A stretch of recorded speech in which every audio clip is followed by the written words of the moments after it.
cardiovascular consequences of male hypogonadism. But I thought initially I'd tell you a little bit about Sheffield, where I come from. It's medically famous for Sir Edward Mellonby, who was the first doctor to use vitamin D for treatment of rickets. It's within Sheffield that Sir Hans Krebs discovered the tricarboxylic acid cycle. And it's the first place in the world where penicillin was used to treat a patient by Cecil George Payne at the Royal Infirmary. And then Sir Howard Florey went on to develop the system to produce penicillin in large amounts. It's also famous for steel. A lot of steel processes were developed within Sheffield, and also the stainless steel process by Harry Braley. And it's also the place where it was the first football club in the world that was established, Sheffield FC.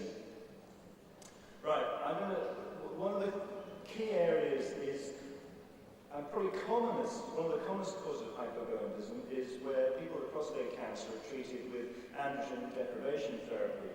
And this is a study from the Journal of Clinical Oncology 2006, where they looked at 73,000 men over the age of 66 who had local regional prostate cancer, of which 1/3 were treated with androgen deprivation therapy. And it was shown that these people had an increased risk of incident diabetes, an increased risk of developing coronary heart disease and myocardial infarction, and also an increased risk of sudden cardiac death over those who were normogonadic. So this is a key area which shows that low testosterone is bad for your heart. And there are studies to show that in the days after initiation of testosterone deprivation, that there is worsening. There's 29 diabetic patients in their HbA1c over a 6-month period. Their insulin requirement increased and their fasting blood glucose increased. Also, in a short period of time, up to 3 months, these are Doppler study waveforms in large arteries, and these are the radial aortic arteries. And before androgen deprivation, you can see that the width of the pulse here is much smaller than that at 3 months after, showing that there is vascular stiffness developing soon after removal of testosterone.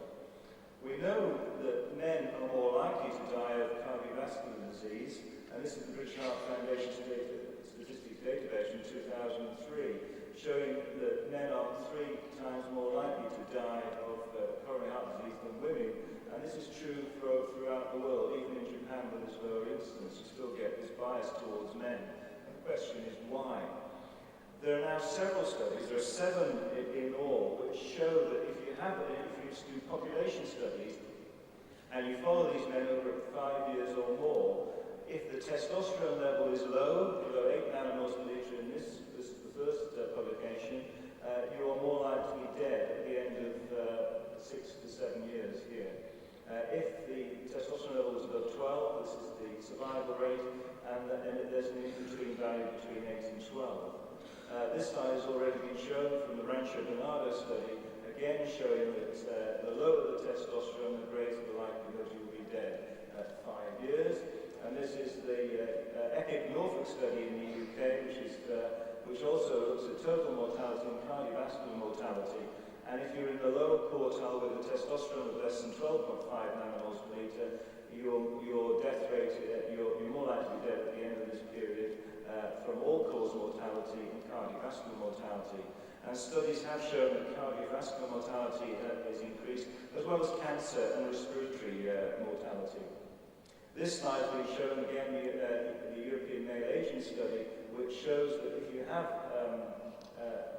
follow people, if you are overweight, obese, you're more likely to have a lower testosterone level. And also, if you have 1 or more comorbidities, again, this lowers testosterone. So it's these factors which appear to be important in making the testosterone level lower. If we look at coronary heart disease, this is a study we published in 2000, whereas the only control study where we looked at men with normal coronary arteries who had been referred for valvular surgeries or chest pain, which turned out not to be coronary, you will see that the cases were of measuring total testosterone, where the testosterone level was only slightly lower, but didn't reach significance. And it's when you look at the biologically active components such as bioavailable, which is the free plus the albumin bound, or the free calculated free testosterone, you get significance. And maybe this is why a lot of studies have missed this in the past. And if you look at the number of cross-sectional studies that have been done, you don't need to read this slide, on testosterone heart disease, you'll see that there were legion. But half consistently show that the low testosterone is associated with cardiovascular disease. And all of these studies down here showed no difference. But you can see a lot of these were just measuring total testosterone, whereas those up here were actually measuring free or bioavailable testosterone. So it's a key to know what the biologically active level is. And this is a study in 1,146 men we did in the early parts of this decade. And we had 831 men who had significant coronary disease. And as you'll see, those below 7.5 nanomoles per litre were 14.1%, and below 2.5 nanomoles per litre bioavailable, it was about 20%. But even if you look at those below 12 nanomoles per litre, you almost get 43%. So there must be something within this.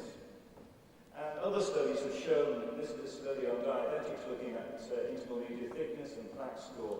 The lower your testosterone, the thicker your IMT, and the higher your plaque score. This is a study on looking at calcium deposition in aortic arteries, which are in the aorta. And again, it shows that if the testosterone level is low, you have more atherosclerosis in your aorta.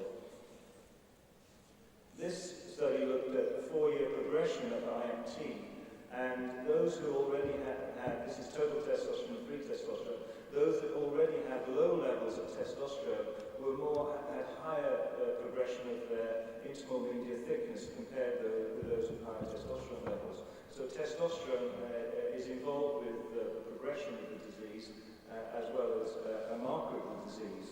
And looking at our population 7 years on, and these are men with proven coronary heart disease, and they're 930, and this is looking at all-cause mortality. And if the bioavailable testosterone is lower than the normal range, these people would die much more frequently than those with normal or slightly low testosterone. And if you look at the total testosterone, you will see that there is a distribution between the low and the high, which approaches significance. But if we look at the total testosterone and look for a point at which there seems to be a significant change, that is a total testosterone of 15 nanomoles per litre. And the death rate is significantly greater for all-cause and cardiovascular mortality. We know that people with big waists, and this is the first study in 1954 of London bus drivers, which showed that the conductors who were collecting fares up and down the stairs of the bus had a lower waist circumference than those drivers who were not moving. And the drivers had a 5-fold increased risk of sudden death. So is it visceral fat? I mean, this is the largest endocrine organ in the body. What do we know about it? And we'll discuss that in a minute. But the InterHeart study, which is a study in 2004 published in The Lancet, looked at 9 potentially modifiable risk factors for reducing the risk of an acute myocardial infarction. And you'll see that abdominal obesity is the highest risk factor, secondly with smoking. So if we can reduce abdominal obesity, we should be able to reduce the risk of cardiovascular death. The Rancho Bernardo study looked at the development of diabetes in their men, and the risk factors against with testosterone.